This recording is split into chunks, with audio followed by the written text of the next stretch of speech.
A developing international move could have ripple effects closer to home at the gas pump. So the Trump administration is taking steps to assert control over Venezuelan oil, including seizing tankers and adjusting sanctions in a way that could impact global oil markets. Yeah, so what does that actually mean for drivers here in the U.S.? And should you expect to see any changes in your gas prices? All right, joining us right now is Matt McLain, petroleum analyst with GasBuddy, to break down what matters most to all of us. Matt, thank you for being here with us. Anytime. All right, Matt, so for people filling up this afternoon or perhaps later this week, how will this impact the price of gas, or is this more of a long-term issue? So it's actually an excellent question. Right now, things are basically the same when it comes to the crude oil supply and the output in Venezuela as it was last week before any of this took place.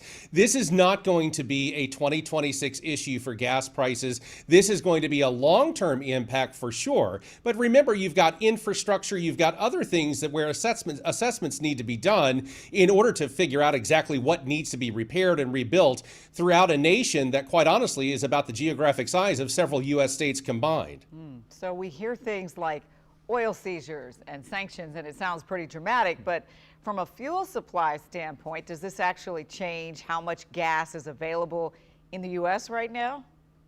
I wouldn't say it changes how much gas is available, keeping in mind that Venezuela deals with a lot of heavy sour crude. Not just any refinery in America can produce fuel with that. The vast majority of the refineries that can handle that kind of crude oil are actually in southeastern Texas, places like Louisiana. And so the reality of the situation, those refineries, as of last check, were already operating at about 95% capacity. So the reality that we're going to be able to try to get additional gasoline out of that versus what we already have, we're very well supplied across this country at this moment. Knock on wood. I hope I didn't jinx anything by saying that, but for right now, we really are okay when it comes to gasoline, and that's why you're seeing prices falling. You know, $3.08 a gallon currently in the DC metro area, and that's down about 7.5 cents over the last month. Yeah, I was about to say, I noticed the prices of gas going down, so I assumed that, yeah, we were good to go in terms of supply.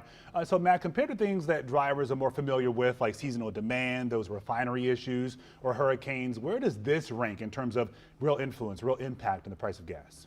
Yeah, so that's also something that we are monitoring really carefully. And what I mean by that is when you have any kind of a geopolitical situation, especially when it's still in the process of unfolding, it's something that we here as a petroleum analyst that we monitor very carefully. We find out where the exact types of situations that kind of unfold as you go along. And then when you figure out where the factual evidence happens to be, you can then process that through data to kind of find out what's going on. If things remain exactly where we are right now, it doesn't look like it's going to have any kind of a major disruption or impact on prices, not necessarily oil supply. We're talking about the hiccups back and forth between gas prices. Right now, it is a very good status quo. We're kind of hoping it stays that way. Is that the one thing you think we should remember from this conversation about any practical impact on our weekly gas budget?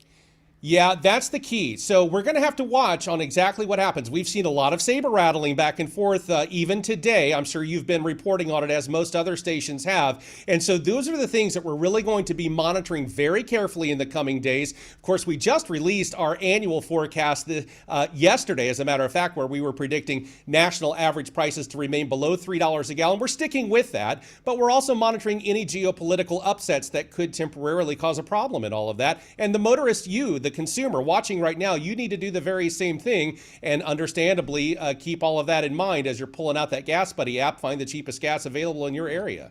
Had to get that plug I was in there. Getting ready to say it's coming at the end. Wait for it. With, as you heard there, GasBuddy. Thanks for your time and your expertise tonight. We appreciate it. Anytime. You guys stay safe.